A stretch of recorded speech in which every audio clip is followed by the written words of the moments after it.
በስመ ስላሴ በስመ አብ ወወልድ ወመንፈስ ቅዱስ አሐዱ አምላክ አሜን። ሰላም ክርስቶስ አምላኽ ምስ ኩላትና ይኩን። ንሕጂ እውን ንምውላድስ እንታይ ንግበር ወይ ከዓ ውሉድ ንምርካብ እንታይ ንግበር? መኻናት ዝኾንና ውሉድ ምውላድ ዝኣበየና ሰባት እቲ መንፈሳዊ ዝኾነ ፍትሑስ እንታይ እዩ? ቅድሚኡ ከዓ ውሉድ ዘይረኸብናሉ ወይ ከዓ ምውላድ ኣቢልና ዘሎሲ ብምንታይ ምኽንያት እዩ ዝብል እውን ክንርኢ ኢና ማለት እዩ። ከም ናይ ኣምላኽ ፍቓድ ኣብ መዝሙር 127 ካብ ፍቕዲ 3 እንተሪእና እንሆ ውሉድ ውህብቶ እግዚአብሔር እዮም ፍረ ማሕፀን እውን ናቱ ዋጋ እዩ ይብለና። ውሉድ ናይ እግዚአብሔር ውህብቶ እንድሕር ደኣ ኮይኑ ስለምንታይ እዩ ደኣ ውሉድ ምርካብ ኣቢልና ዘሎ እንተኢልና ብሰለስተ ምኽንያት ክኸውን ይኽእል ማለት እዩ። እቲ ቀዳማይ ካብ ሰይጣን እዩ ወይ ከዓ ካብ ዲያብሎስ ማለት እዩ። እዚ እውን ኣብ ክልተ ንኡስ ክፍሊ ክንመቕሎ ንኽእል። ናይ ዛር ወይም ካብ ኣብ ቤተሰብ ዝምለኽ ዝነበረ ርኩስ መንፈስ ዝመፀ መንፈስ ማለት እዩ። ንኣብነት ኣብ ገድለ ቅዱሳን እንተሪእና ኣብ ገድለ ተክለ ኣልፋ ዝበሃሉ ሕዳር ኣሚን ታሕሳስ 8 በዓል ዕረፍቶም ዝኾኑ ማለት እዩ ቅዱስ ኣቦና በረከቶም ይሕደረና እሞ እመ ሙላድ ትበሃል ኣብቲ ከባቢ ዝነበረት ናይ ዛር መንፈስ ነይራ። እዛ መንፈስ እዚኣ ከዓ ነቲ ኣብቲ ከባቢ ዝነበሩ ሰባት ወይም ኣዋልድ ናተን ማህፀን ተኣስር ወይም ተዓፂ ነይራ ማለት እዩ። ኣቦና ከዓ ብፀሎቶም ካብቲ ዓዲ ከውፅዋ ክኢሎም እዮም። ካልእ ከዓ ኣብ ገድለ ተከስተ ብርሃን ዝበሃሉ ቅዱስ ኣቦና እዚኦም እውን በረከቶም ይሕደረና መጋቢት 10 በዓል ዕረፍቶም ዝኾነ ማለት እዩ። ኣብዚ እውን ብተመሳሳሊ ሙላድ ትበሃል ዛር ነበረት ማለት እዩ። ናይተን ከባቢ ኣንስቲ ዝነበራ ማህፀን ተዓፂ ዝነበረት ኣቦና ከዓ ብፀሎቶም ካብቲ ከባቢ ከርሕቕዋ ክኢሎም እዮም ማለት እዩ። ስለዚ ካብ ቤተሰብ ዝመፀ ካብ ስድራ ዝመፀ ወለድና ብፍላጥ ይኹን ብዘይምፍላጥ ዘምልኽዎ ዝነበረ ርኩስ መንፈስ ሕጂ ስለ ዘይምለኽ ዘሎ ኣብ ናይና ወለዶ ማለት እዩ ብቁጥዐ ወይ ከዓ ክንግብረሉ መታን ግብሪ ዘይገበሩለይ ንዒቆምኒ ኢሉ ብቁጥዐ ማህፀንና ክዓፂ ይኽእል ማለት እዩ። ናይ ንጥላ መንፈስ ወይ ከዓ ሻንቂጥ መንፈስ ኣብቲ ወዲ ንኣብነት እንድሕር ደኣ ሓዲራ እቲ ዘርኡ ተምኽነሉ ትኽእል እያ ማለት እዩ። ስለምንታይ ናተይ ሰብኣየ እዩ ክወልድ ኣይደልን እየን ኣነ ብመንፈሲ ተመርዐየ ኢላ ስለ ትሓስብ ማለት እዩ። ብተመሳሳሊ ኣብታ ልዕሊ እዛ ጓል ኣንስተይቲ ዝሓደረ ርኩስ መንፈስ ከዓ ወዲ ዓይኒ ሰብ ወይ ከዓ ዓይኒ ጥላ ንብሎ ወይ እውን ካሊእ ዓይነት መንፈስ ማለት እዩ ተመርዐያ እየ ናተይ እያ ብመንፈስ ተመርዒና ኢና እናበለ እዚ እውን ውሉድ ክኸልኣ ይኽእል ማለት እዩ። ኣብ ማህፀና ሓዲሩ ኣብቲ ሩካቤ ትፍፅመሉ ሰዓት ከዓ ደስታ ዘይኮነሲ ሓዘን ስቃይ የምፅኣላ ማለት እዩ። ውላድ ከይትረክብ እውን ማህፀናስ ይዓፅዮ። ካልኣይ ከዓ ናይ መተት መንፈስ እዩ። ትንቢተ ናሆም ምዕራፍ 3 ፍቕዲ 4 ብጥንቁልና ድማ ንወገናታ ዝሸጠት እያ ይብላ ማለት እዩ። ሕጂ ከዓ ገለገለ ሰባት ቀናኣት ዝኾኑ ርኩስ መንፈስ ዝሓደሮም ዘሰሓሓቶም ሰባት ቀረባ ስድራና ክኾኑ ይኽእሉ፣ ቤተሰብ ክኾኑ ይኽእሉ፣ ናይ ቀረባ ኣዕርኽትና ኢልና ንሓስቦም ሰባት ክኾኑ ይኽእሉ፣ ብርሑቕ ንፈልጦም ወይ ከዓ መሳርሕትና ክኾኑ ይኽእሉ፣ መታዓቢትና ክኾኑ ይኽእሉ። በቲ ኣብኡ ዝሓደሮም ናይ ቅንእ መንፈስ ወይ ከዓ በቲ ዝሓደሮም ርኩስ መንፈስ ኣብ ልዕልና ብቅንእን ብምቀኝነትን ብምልዓል ከይንወልድ ሰብ ከይንኸውን ዘርኢ ከይንትክእ ኣብቲ ሓዳርና ስሙር ከይኸውን ኣብቲ ሓዳርና ስኒት ፍቕሪ ሰላም ንከይህሊ ከምዚ ኢሎም መተት ዘምትቱ ኣለዉ። ንወገናቶም ናሕዋቶም ኣሕሊፎም ዝሸጡ ንዲያብሎስ ዝሸጡ ሂወትና ዘበላሹ። ስለዚ በዚ ምክንያት እውን ክኸውን ይኽእል ማለት እዩ። ምናልባት ኣብዚ ናይ መናፍስቲ ምዃኑ ንርደአሉ እንታይ ኣሎ ናይ ማህፀን ሕብጠት ምልክታት ማለት እዩ። ናይ ማህፀን ሕብጠት ክህሊ እዩ፣ ቁርፀት ክህሊ እዩ። ኣብቲ ማህፀንክን ደቂ ኣንስትዮ ዝጋላበጥ ነገር ከም ቆልዓ ነገር ፈለኽለኽ ዝብል ነገር ይስማዓክን ማለት እዩ። ማህፀን ዝነፍሕ ንምውላድ ክትሓስባ ከለኽን በቃ ከቢድ ዝኾነ ጭንቀት ዝሰደልክን ሩካቤ ክትፍፀማ ከለኽን ዘፅልኣክን ቅድሚ ሩካቤ ሕማም ዘምፃልክን ወይ ከዓ እቲ ሓማ እንድሕር ደኣ ኮንክን ናይ በዓል ገዛኽን እቲ ሰውነት ዝቐፈክን ዓይነት እንድሕር ደኣ ኮይኑ ቆልዓ ስለ ህፃን ወይም ስለ ምውላድ ክትሓስባ ከለኽን ኣዝይኽን ዕውልውል ዘብለክን እንድሕር ደኣ ኮይኑ ብተመሳሳሊ ወዲ ተባዕታይ እውን ስንፈት እንድሕር ደኣ ሃሊካ ናይ ሩካቤ ስንፈት ማለት እዩ ብሕክምና ተሓኪምካ ክትወልድ ትኽእል ኢኻ ተባሂልካ ወይ ከዓ ተባሂልኩም እናሃለኹም ክልቲኦኹም ማለት እዩ። ግን ምስጢሩ ብዘይተፈልጠ መንገዲ ዝኣበየኩም ምውላድ ዝኣበየኩም እንድሕር ደኣ ኮይኑ እዚ ናይ መናፍስቲ ስራሕቲ እዩ ማለት እዩ። ስለዚ ካብ ዛር ድዩ ወይም ካብ መተት እዩ ዝብል ፈሊኻ ምፍላጥ የድሊ። እዚ ከዓ ናይ ክልቲኦኹም ማለት እዩ። ካብዚ ነፃ እየ ትብል ተኾንኪ እቲ በዓል ገዛኻ ስድርኡ ከመይ እዩ መዋዕልቱ ኩሉ ነገሩ ስራሕቱ ከመይ እዩ ብደንቢ ክፃረይ ክኽእል ኣለዎ ማለት እዩ። እዚ እውን ዝፍለጥ እንታይ ተኾንካ እዩ ፀሎተኛ እንድሕር ደኣ ኮንካ ኣብ መንፈሳዊ ሂወት እንድሕር ደኣ ሃሊኻ እዩ። ስለዚ ቀዳማይ ካብ ሰይጣን ወይም ካብ ዲያብሎስ፣ እቲ ካልኣይ ምክንያት ከዓ ካብ በዓልና ክኸውን ይኽእል ማለት እዩ።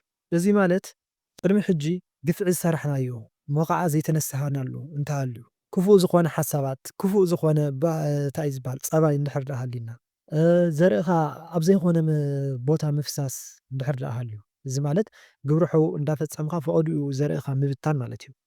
ምስ ዝሙት ምስ ብዙሓት ደቂ ኣንስትዮ እንድሕር ደኣ ትዕንድር እንተኮንካ ካልእ ሓንቲ ጓል ኣንስተይቲ ጥንሲ እንድሕር ደኣ ነፂላ ወይ ከዓ ትንፅን እንድሕር ደኣ ነይራ ብተመሳሳሊ እውን ወዲ ተባዕታይ ማለት እዩ ንሓንቲ ጓል ኣንስተይቲ ጠኒሳ ክትብለካ ከላ ክዲ ኣነፅል እዮ እንተይልካ ማለት እዩ ወይ ከዓ ጠኒሳ ናትካ ኣይክፍለካ ከላ ክሕደት እንድሕር ደኣ ፈፂምካ ናተይ ኣይኮነን ኢልካ ማለት እዩ። መከላኸሊ ምጥቃም መናውሒ ንብሎ ዝተፈላለዩ ክኒን ክኸውን ይኽእል ዝተፈላለዩ ማለት እዩ ወዘተ ብከምዚኦም ዝበሉ ከበድቲ ግፍዕታት ባዕልና ብዘምፃናዮም መዘዛት እግዚኣብሔር ኣምላኽ ዳሕራይ ክሕዘና ይኽእል እዩ።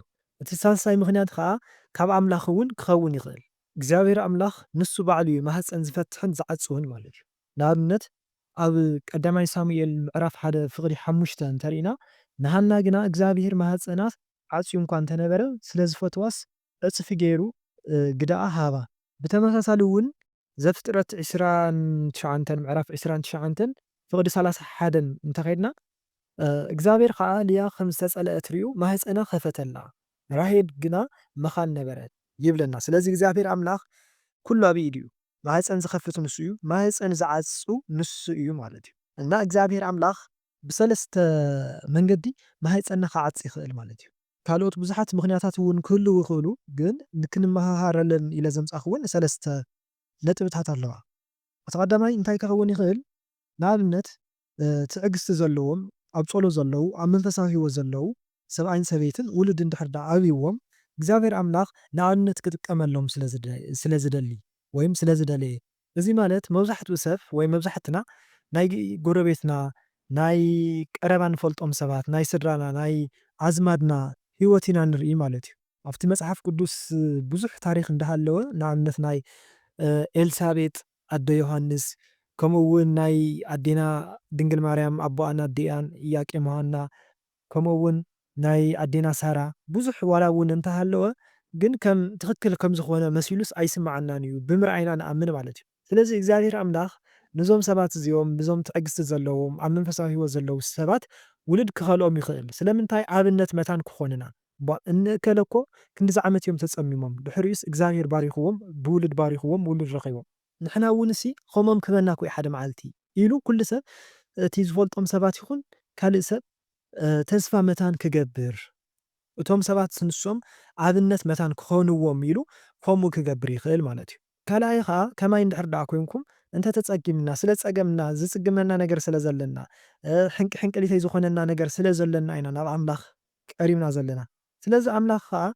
ነታ ጥበበኛ ስለ ዝኾነ ነታ ክፍተት እዚኣ ተጠቒሙ ሓደ ሰብ እኳ ክጠፍኦ ስለ ዘይደሊ ማለት እዩ ክሳብ መንፈሳውነት ዝርዳእና ክሳብ ንንስሓ ክሳብ ቅዱስ ቁርባን ነቲ ውሉድ ንምርካብ ኢልና ማለት እዩ። ውሉድ ንምርካብ ኢልና ንኣምላኽ ክንሓትት ኢና ናብ ቤተክርስትያን ክንመላለስ ኢና ጸሎት ከይፈተና ክንፍትን ኢና ናይ ዓቕምና ከምኡ ከምኡ እናበልና ናብ ንስሓ ናብ ቅዱስ ቁርባን ክሳብ መንፈሳውያን ንኸውን ዘይመለሰና ወይ ከዓ ውሉድ ዘይሃበና ይፀንሕ እሞ ሙሉእ ንሙሉእ መንፈሳዊ ሰባት ምስ ኮንና ውሉድ ይህበና ማለት እዩ። ስለምንታይ ከምቲ ናይ ኣምሓርኛ ምሰላ ዘሎ ማለት እዩ ብሓንቲ እምንስ ክልተ ኣዕዋፍ ምውቃዕ ዝባል ስለዚ በቲ ብውሉድ ክባርኸና በቲ ካልእ ከዓ መንፈሳውያን ሰባት መታን ክንኸውን ኢሉ እግዚኣብሔር ስቕ ይብለና። ሳልሳይ ከዓ እንታይ ክኸውን ይኽእል እግዚኣብሔር ኣምላኽ እቲ ንልሙኖ ዘለና ልመናሲ ንዓና ዘይጠቅም ክኸውን ይኽእል ማለት እዩ። ንኣብነት ውሉድ ሃበኒ እናበልና ንልሙኖ ዘለና ነገርሲ ንቤተ ክርስትያን ንወገን ዘይኸውን ዘይጠቅም እንኳን ንቤተ ክርስትያን ንዓና እውንሲ ዘይጠቕመና ተኽ ዘብለና ዘሕርቐና ካብዚ ምውላድስ መኻን ኮይነ ምቕራይ መሓሸኒ ዘብል ውሉድ ንረክብ እንድሕር ደኣ ኮይንና ተመሊስና ንእግዚኣብሔር እውን ስለነማርር እግዚኣብሔር ኣምላኽ ስቕ ክብለና ይኽእል እዩ ወይ ከዓ ውሉድ ዘይክህበና ይኽእል እዩ ማለት እዩ። ስለዚ በዘን ሰለስተ ዋና ዋና ምክንያታት ዘይክንወልድ ንኽእል ኢና ማለት እዩ። ቀዳማይ ካብ ሰይጣን ኢለኩም ኣለኹ ካልኣይ ካብ በዓልና ኣብ በዓልና ብዘሎ ዝሰርሕናዮ ግፍዒ ክኸውን ይኽእል ሕማቕ ፀባይ ክኸውን ይኽእል ዝተፈላለዩ ነገራት ማለት እዩ። ሳልሳይ ከዓ ካብ ኣምላኽ እምበኣር እዚ ካብ በልና ከዓ ሕጂ ንምውላድኸስ እንታይ ንግበር ወይም ውሉድ ንምርካብ እንታይ እንታይ ንግበር ወይ መንፈሳዊ ፍትሑም እንታይ እንታይ እዩ ዝብል ኢና ክንርኢ ማለት እዩ። ቀዳማይ ኣብ ግዜኻን ዕድሜኻን ኣብቲ እዋንካ ማለት እዩ ብፍላይ ደቂ ኣንስትዮ ሓዳር ምግባር እቲ ካልኣይ ከዓ ጸሎት እዩ ብጸሎት ተወሲንካስ ንኣምላኽ ምሕታት እቲ ሳልሳይ መፍትሒ ከዓ ናይ ውሉድ ቃል ኪዳን ዘለዎም ቅዱሳን ምልማን ምምጽባዕ ግድን እዩ ወይም የድሊ መን እዮም እቶም ናይ ውሉድ ቃል ኪዳን ዘለዎም ብርክቲ ኣዴና ድንግል ማርያም ኣላ ናይ ኣዴና ድንግል ማርያም ተኣምራ ብምሕዛል ብምምሕፃን ብጸሎት በቲ ውዳሴ ማርያም እውን ብምሕታት ክንረክብ ንኽእል ኢና ማለት እዩ ስለምንታይ ንሳ እውን ውሉድ ስኢሎም ዝሳቀዩ ካብ ዝነበሩ ስለዝተወለደት እዩ ማለት እዩ ስለዚ እቲ ናትና ፀገም እውን ስለዝርዳኣ ካልእ ከዓ መጥምቀ መለኮት ቅዱስ ዮሃንስ እዩ እዚ እውን ኣብ ገድሉ እንተሪእና ዝክርካ ዝገበረ ወይም ዝዘከረ ውሉድሲ ክቦ እየ መኻን እንተኮይኑ ከዓ ክፍሉ ናይ 55 ዓመት ክብሪ ደሪበ ክቦ እየ ይብል ማለት እዩ ኣብቲ ገድሉ ካልኦት እውን ኣለው ቅዱሳን ንኣብነት ከምኒ ኣቡነ ኪሮስ ከምኒ ኣቡነ እስፋሰ ክርስቶስ ከምኒ ኣቡነ ፄዋለ ጽድቅ መልኣክ ቅዱስ ሩፋኤል ኣቡነ ገብረ መንፈስ ቅዱስ ኣለው ፍልይ ዘብሎ ናይ ኣቡነ ገብረ መንፈስ ቅዱስ ከዓ እንታይ ይብል ኣብቲ ገድሎም ዋላ እውን ብተፈጥሮኡ መኻን እንተኮይኑሲ ኣምላክ ኣቡነ ገብረ መንፈስ ቅዱስ ኢሉ እንድሕር ደኣ ተለሚንኒ እንድሕር ደኣ ተተማሕፂንንስ ክወልድ እዩ ውሉድ ክቦ እየ ይብል ማለት እዩ ኣብቲ ገድሎም ናይ ኣቦና ኣቡነ ገብረ መንፈስ ቅዱስ ነዚኣቶምን ካልኦት ዘይተጠቀሱ እንዳሓተትኩም ናይ ውሉድ ቃል ኪዳን ዘለዎም ክትልምኑ ከም ዘለኩም ከምኡ እውን ናብ እትፈትውዎ መልኣክ እትፈትውዎ ታቦት ክትሓቱ ከም ዘለኩም ብጸሎት ማለት እዩ ገድሎም ክትሓዝሉ ከም ዘለኩም ናብ ገዳሞም ብምኻድ ክትነብዑ ክትልምንዎም ክትማሓፀንዎም ከም ዘለኩም መፅባዓ ክትገብሩሎም ከም ዘለኩም እዩ ማለት እዩ ራብዓይ ከዓ ትዕግስቲ ምግባር እዩ ሰበይትካ ፈቲሕካ ናብ ካሊእ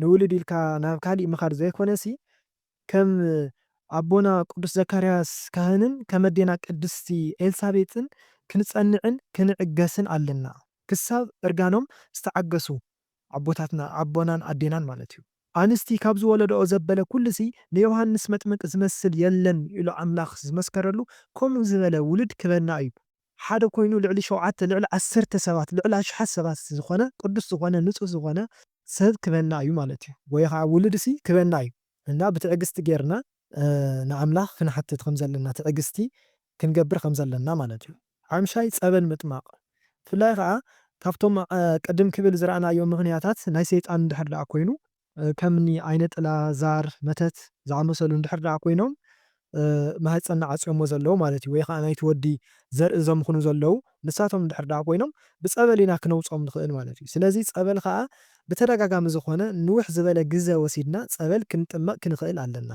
ሻድሻይ ዝተባረኸ ቅባ ቅዱስ ማህፀንካ ምልኻይ ሓፍረትካ ማለት እዩ ወዲ ተባዕታይ እውን ጓል ኣንስተይቲ እውን እዚ እውን ኣብ ንጹህ ኣብ ዝኾንኩምሉ ግዜ ሻብዓይ ከዓ ናይ ቅዱስ ሩፋኤል መልክዕ ወይ ከዓ ገድሊ ጸሎት ትገብር እሞ ፈለማ ብብርጭቆ ወይ ከዓ ብኩባያ ወይ እውን ብባልዲ ጌርካ ንጹህ ማይ ጽሩይ ማይ ተዳልው እሞ ሽዑ መልክዓ ሩፋኤል ወይም መልክዓ እዚ ገድለ ሩፋኤል ጸሎት ትገብር ማለት እዩ ሽዑ ብኡ ጌርኩም ማህፀንኩም ወይም ሕፍረትኩም ምሕፃብ ማለት እዩ ግን ኣብዚ ሓደራ ክብለኩም ዝደሊ እንታይ እዩ ኣብ ሽቓቕ ኮይንኩም ክትሕፀቡ የብልኩምን ኣብ ሽቓቕ ኮይንኩም ክተፍስዎ የብልኩምን ኣብ ዝኾነ ኣቕሓ ጌርኩም ወይ ክትዋህልልዎ ኣለኩም ወይ ብዝኾነ ሜላ ጌርኩም ናብ ትክልቲ ወይም ናብ ንጹህ ዝኾነ ቦታ ኢኹም ተፍስስዎ ዘለኩም ማለት እዩ ብተወሳኺ መልክዓ ሩፋኤል ዝተጸለየሉ ማይ ወይ ገድለ ሩፋኤል ዝተነበበሉ ማይ ዝተጸለየሉ ማይ ብዙሕ ጥቕምታት ኣለዎ ንኣብነት ሓንቲ ጓል ኣንስተይቲ ወርሓዊ ጽጌያታ ዘዛብዕ መንፈስ እንድሕር ደኣ ሃልዩ ዝዛባዓ እንድሕር ደኣ ኮይኑ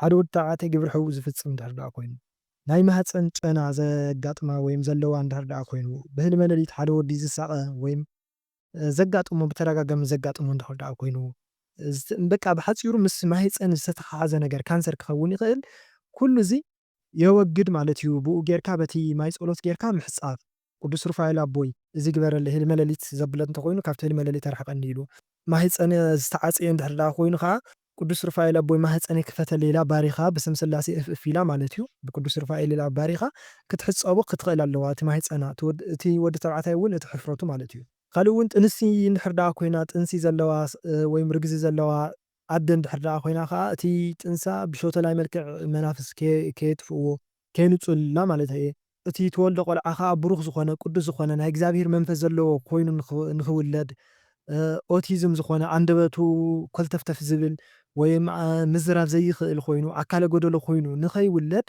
ቅዱስ ሩፋኤል መታን ክሕልዎ እዚ ጸሎት እዚ ክትገብር ክትኽእል ኣለዋ ማለት እዩ ከከም ዓቕመን ነዚ ኩሉ ግን እምነት እዩ ዝውስኖ ማለት እዩ ንዝኣምን ኩሉ ይከኣል ስለ ዝኾነ ስለዚ ደቂ ኣንስትዮ ከም ኣዴና ቅድስት ሃና ከምኡ እውን ከም ኣዴና ቅድስት ሳራ ከም ኣዴና ቅድስት ኤልሳቤጥ ኩና።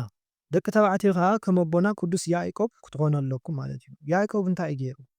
ንራሄል ንምርካብ ኢሉ ንላባ ን14 ዓመት ዝኣክል ተገዚኡሉ እዩ ማለት እዩ። ድሕሪ ግን ንራሄል ምስ ተመርዓዋ ወይ ምስ ሓዳር ምስ ገበረ ግን መኻን እያ ነይራ ማለት እዩ። ያዕቆብ ግን ምንም ኣይመሰሉን ጸሎት እዩ ዝገብር ዝነበረ። ሽዑ ዋላ ሓደ እንተለመነ ብ12 ውልድ ተባሪኹ ማለት እዩ። እግዚኣብሔር ኣምላኽ ይህብዎ። ከምዚ ክትኾኑ ኣለኩም ደቂ ተባዕትዮ እውን ከም ያዕቆብ ኣቦና ኣብነት ክትገብርዎ ኣለኩም ማለት እዩ። ክንልምን ከለና ከዓ ክንጥንቀቕ ኣለና። ዝተባረኸ ውላድ ንክህበና ማለት እዩ። ንሃገር ዝጠቅም ንወገን ዝኸውን ንቤተ ክርስቲያን ዝኸውን ክኸውን ኣለዎ እምበር ንቤተ ክርስቲያን ይኹን ንኩሉ ሰብ ዘይኸውን ንወገን ዘይኸውን ውልድ እንድሕር ደኣ ኮይኑ ካብ ከምዚ መኻን ኮይንና ምንባር ይሓሸና ማለት እዩ። እቲ ዘጉደልክዎ ኩሉ ብኣፈ ቅዱሳን ዝተኣረመ ይኹን። ስለ ዝነበረና ሰዓት ኩሉ ናይ እግዚኣብሔር ኣምላኽና ሽሙ ይኽበር ይመስገን። ወስብሐት ለእግዚአብሔር።